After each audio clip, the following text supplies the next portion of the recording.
Hello guys, welcome to the channel.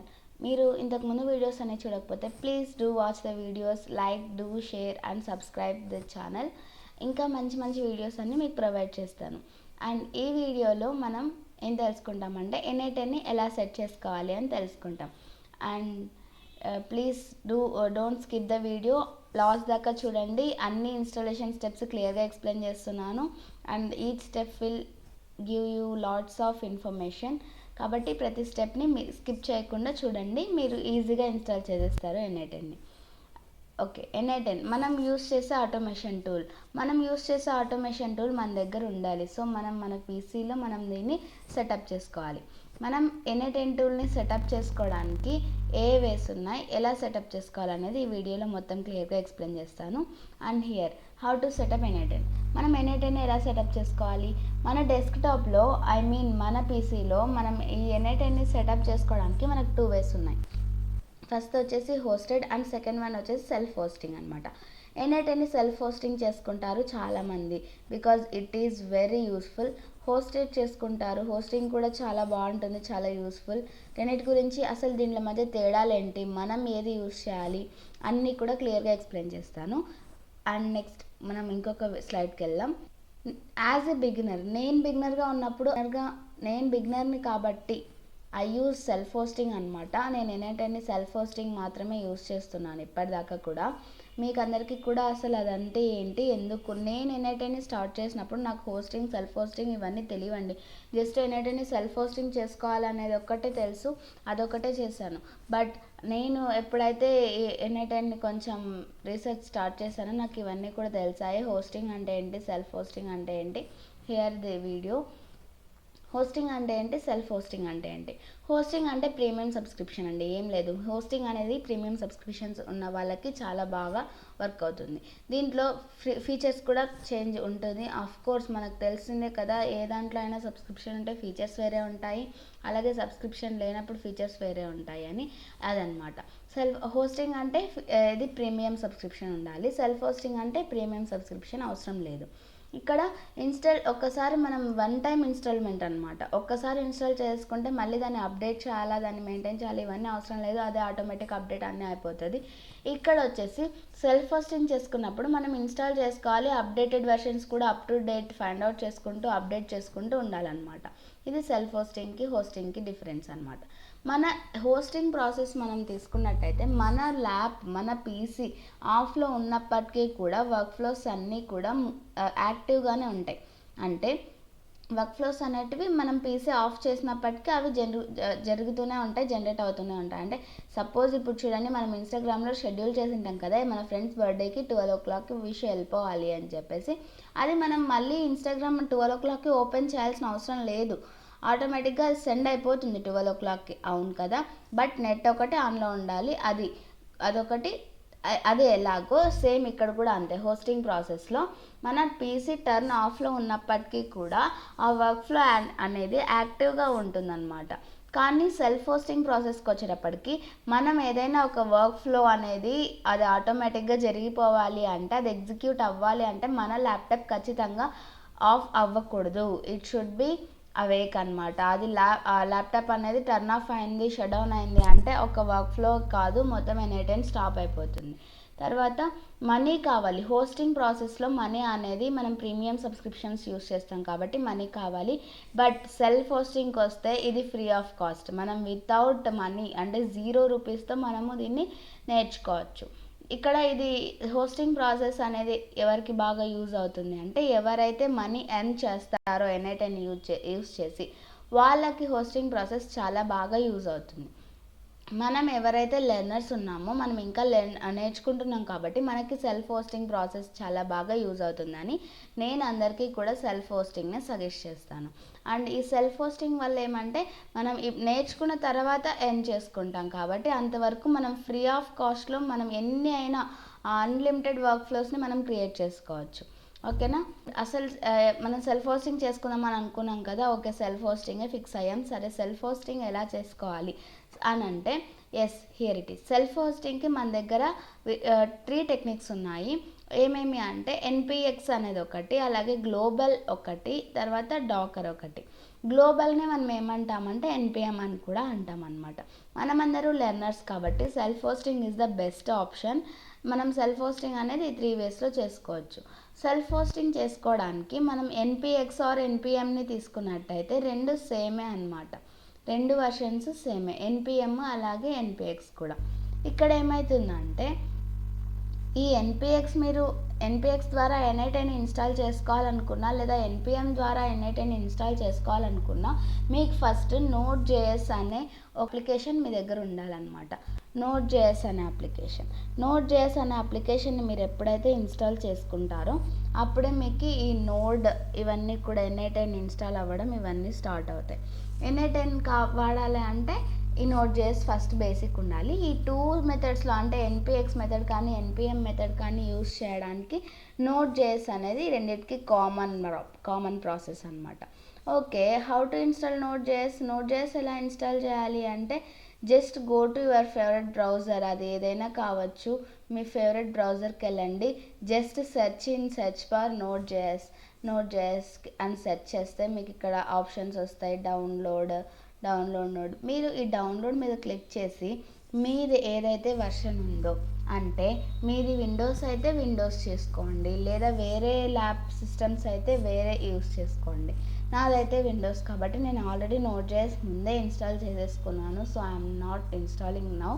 Install చేసుకునే process ఏం పెద్దదేం కాదు. జస్ట్ ఇలా సెర్చ్ చేశారు కదా Node.js అని చెప్పేసి, Node.js అని సెర్చ్ చేసిన తర్వాత మీరు విండోస్ 11 అయితే Node.js విండోస్ 11 అని టైప్ చేయండి. మీది విండోస్ 10 అయితే Node.js విండోస్ 10 అని టైప్ చేయండి. Here is the thing you can go through with. మీకు ఇక్కడ ఏదైతే కనపడుతుంది కదా విండోస్ ఇన్స్టాలర్ అని చెప్పేసి, ఈ విండోస్ ఇన్స్టాలర్ MSI అనేదాన్ని మీరు ఇన్స్టాల్ చేసుకోవచ్చు. దీన్ని ఇన్స్టాల్ చేసుకున్న తర్వాత మనకి ఇన్స్టాలేషన్ స్టెప్స్ అడుగుతుంది. నెక్స్ట్ అండ్ ఫినిష్ అని చెప్పేసి కొట్టేస్తే ఓకే అయిపోతుంది, మనకి ఇన్స్టాల్ అయిపోతుంది. ఓకే, ఇన్స్టాల్ అయిన తర్వాత మాకు ఇన్స్టాల్ అయిందా లేదా అనేది మేము ఎలా తెలుసుకోవాలి అన్నట్టయితే జస్ట్ గో త్రూ విత్ సిఎండిలోకి వెళ్ళండి. సిఎండిలో మీరు నోడ్ స్పేస్ -v అని టైప్ చేయండి. దాన్ని రన్ చేసినట్టయితే ఈ కమాండ్ని, చిన్న కమాండ్ని మీరు రన్ చేస్తే మీ దగ్గర Node.js అనేది ఏ వర్షన్ ఉందో అది చూపిస్తుంది. చూడండి, నా దగ్గర v22.17.1 అనే వర్షన్ ఉంది. ఇలా మీరు కన్ఫర్మ్ చేసుకోవచ్చు మీరు Node.jsని ఇన్స్టాల్ చేశారని. Okay, next continue our video. మనం Node.jsని ఇన్స్టాల్ చేయడానికి చూసాం కదా, ఇది చెక్ చేయడానికి యూస్ చేసే కమాండ్. Node.jsని ఇన్స్టాల్ చేయడానికి ఇప్పుడు నేను చెప్పిన ప్రాసెస్ చేయండి. మన దగ్గర మనం 2 మెథడ్స్ అనుకున్నాం కదా, ఎన్పిఎక్స్ అలాగే ఎన్పిఎం అని. ఎన్పిఎక్స్ ఎన్పిఎం ఈ 2 మెథడ్స్ యూస్ చేసి మనము ఎన్ఐటీని ఇన్స్టాల్ చేసుకోవచ్చు. మీరు ఎన్పిఎక్స్ని యూస్ చేస్తుంటే npx n18@latest ఇక్కడ నేను కమాండ్ ప్రొవైడ్ చేశాను. నేను ఇంకా కమాండ్స్ కూడా మీకు కావాలంటే డిస్క్రిప్షన్ బాక్స్ చెక్ చేయండి ఒకసారి. నేను ఈ కమాండ్స్ అన్నీ మీకు అక్కడ ప్రొవైడ్ చేస్తాను. అలాగే మీకు దీని అవుట్పుట్స్ కూడా లాస్ట్లో చూపిస్తాను. ఇప్పుడు నేను చూపించకపోవడానికి రీజన్ ఏంటి అంటే వీడియో స్కిప్ అవ్వకూడదని. ఇక్కడ మీరు ఎన్పిఎక్స్ ద్వారా యూస్ చేస్తున్నారు అంటే ఎన్పిఎక్స్ ద్వారా ఎన్ఐటీని ఇన్స్టాల్ చేస్తున్నారు అంటే ఈ కమాండ్ని యూస్ చేయాలి. అలాగే ఎన్పిఎం ద్వారా నేను ఎన్పిఎంనే సజెస్ట్ చేస్తాను, ఎందుకంటే మనం ప్రతిసారి ఇన్స్టాల్ చేయాల్సిన అవసరం ఉండదన్నమాట ఎన్ఐటీని. మీరు ఎప్పుడైతే ఎన్పిఎక్స్ యూస్ చేస్తారో ప్రతిసారి మీరు ఇన్స్టాల్ చేయాల్సి వస్తుందన్నమాట ఎన్ఐటీని. రీఇన్స్టాల్ అని చెప్పేసి. When you go through with NPM, మీరు ఎన్పిఎం ద్వారా మీరు ఎన్ఐటీని సెట్ చేసుకున్నట్టయితే మీకు ఎన్ఐటీని మాటికి రన్ చేయాల్సిన అవసరం ఉండదు. ఒక్కసారి ఇన్స్టాల్ చేసేస్తే మీరు మీ సిఎండికి వెళ్ళి జస్ట్ n8n అని టైప్ చేస్తే ఎన్పిఎం యూస్ చేసి రన్ చేసినప్పుడు మీరు మాటికి ఇన్స్టాల్ చేయాల్సిన అవసరం ఉండదు. డైరెక్ట్ n8n అనే కమాండ్ ఇస్తే అదే దాన్ని మీకు ఇచ్చేస్తుంది, మీకు n8n అనేది వచ్చేస్తుంది. n8n అనేది మీ బ్రౌజర్లో ఓపెన్ అయిపోతుంది అనమాట. నేను ఇంకా థర్డ్ వే మీకు చెప్పాను కదా, థర్డ్ వే 3 వేస్ ఉన్నాయని చెప్పేసి, ఎన్పిఎక్స్ ఒకటి, గ్లోబల్ ఒకటి, డాకర్ ఒకటి అని. ఎన్పిఎక్స్ ఎన్పిఎం చెప్పాను, ఇప్పుడు డాకర్ గురించి చెప్దాం. డాకర్ అంటే ఏంటంటే డాకర్ స్టెప్ని నేను ఎవరికి అంతగా సజెస్ట్ చేయను. ఎందుకంటే నేను బిగినర్గా ఉన్నప్పుడు డాకర్ని యూస్ చేస్తే నాకు అంత బాగా అనిపించలేదు. మీరు గూగుల్లోకి వెళ్ళి జస్ట్ డాకర్ డౌన్లోడ్ అని ప్రెస్ చేస్తే ఇలా వస్తుంది మీకు. Install Docker desktop on Windows. మీరు విండోస్ అయితే విండోస్ చూడండి. మీరు అది క్లిక్ చేయగానే మీకు ఇంటర్ఫేస్ ఇలా వస్తుంది. Just a minute. ఇక్కడ మీకు విండోస్ అని ప్రొవైడ్ చేస్తున్నారు కదా, ఈ విండోస్ని మనము సెలెక్ట్ చేసుకోవచ్చు. దీన్ని సెలెక్ట్ చేసుకుంటే డాకర్ అనేది ఇన్స్టాల్ అయిపోతుంది. నేను ఒక బిగినర్గా ఉన్నప్పుడు నేను ఫస్ట్ డాకర్తోనే ట్రై చేశాను N8N, but I'm not ready and నేను దీన్ని ఎవరికి సజెస్ట్ చేయను బికాజ్ నాకు ఇది అప్పుడు అంతగా నచ్చలేదు. నేను యూస్ చేసినప్పుడు నేను ఎన్నైతే వర్క్ ఫ్లోస్ చేశానో ఆ వర్క్ ఫ్లోస్ అన్నీ అది నాకు సేవ్ చేయలేదన్నమాట డాకర్ అనేది. మీరు కమాండ్ చెప్పాను కదా, ఒకసారి NPM ద్వారా ఇన్స్టాల్ చేస్తే జస్ట్ N8N ఇస్తే మీకు ఇలా ప్రెస్ O అని వస్తుంది అనమాట. మీది O అని ప్రెస్ చేస్తే బ్రౌజర్లో మీకు N8N అనేది ఓపెన్ అయిపోతుంది. చూడొచ్చు మీరు ఇక్కడ నాకు మళ్ళీ ఓపెన్ అయిపోతుంది. అదే ఇంకా నేనేం చేయను, జస్ట్ O ఒకటి ప్రెస్ చేస్తాను, అదే ఓపెన్ అయిపోతుంది. దీన్ని మినిమైజ్ చేసుకుందాం. డాకర్ ద్వారా చెప్తున్నా కదా, డాకర్ నేను అయితే యూస్ చేసినప్పుడు నాకు అస్సలు సరిగ్గా అనిపించలేదు, అందుకని నేను డాకర్ని యూస్ చేయలేదు. ఎందుకంటే నాకు డాకర్ అనే అప్లికేషన్ యూస్ చేయడం రాలేదేమో, అందుకని నేను దాన్ని సరిగ్గా యూస్ చేయలేకపోయాను. చూడండి ఇక్కడ నాకు ఆటోమేటిక్గా నా N8N అనేది ఓపెన్ అయిపోయింది బికాజ్ నేను ముందే ఇన్స్టాల్ చేశాను కాబట్టి నాకు ఏం అడగలేదు. మీరు ఫస్ట్ టైం మీరు ఇన్స్టాల్ చేస్తుంటే గిన N8Nని మీకు కొన్ని క్రెడెన్షియల్స్ అడుగుతుంది. మీ మెయిల్కి ఒక యాక్టివ్ లింక్ అనేది వస్తుందన్నమాట. ఆ యాక్టివ్ లింక్ని మీరు దానికి ప్రొవైడ్ చేసినట్టయితే ఇట్ వర్క్స్ అనమాట. ఇక్కడ ఏంటంటే నేను డాకర్ని యూస్ చేసి ఎప్పుడు చేయలేదు, ఒకసారి చేసినప్పుడు నాకు వర్క్ ఫ్లో సేవ్ అవ్వలేదు, అందుకనే నేను Node.jsకి షిఫ్ట్ అయ్యాను. బట్ నేను Node.js ఫస్ట్ నుంచి యూస్ చేస్తున్నాను. మీకు ఒకవేళ డాకర్తో కూడా కావాలి అంటే కమెంట్ చేయండి, నేను డాకర్తో కూడా ఎలా ఇన్స్టాల్ చేసుకోవాలి N8N అనేది చూపిస్తాను. Thank you for watching. And మనం నెక్స్ట్ వీడియోస్లో వర్క్ ఫ్లోస్ ఎలా బిల్డ్ చేయాలి, ఎలా వర్క్ ఫ్లోస్ అన్నీ క్రియేట్ చేస్తామనేది చూద్దాము. Thank you for watching and wait for the next video. Output స్లైడ్స్లో చూపిస్తున్నాను చెప్పాను కదా, ఇలా అవుట్పుట్స్ నేను 2 కమాండ్ ప్రాంప్ట్స్ యూస్ చేసి మీకు చూపిస్తున్నాను. ఒక దాంట్లో NPX మెథడ్, అలాగే ఇంకొక దాంట్లో NPM మెథడ్. రెండిట్లోనూ 2 కమాండ్స్ రన్ చేస్తే మీకు ఎలాంటి అవుట్పుట్ వస్తుంది అనేది చూపిస్తున్నాను. ఏదైనా ఒక కోడ్, ఇప్పుడు మీరు ఒక కమాండ్ రన్ చేసినప్పుడు ఇట్ టేక్స్ సమ్ టైమ్ అనమాట.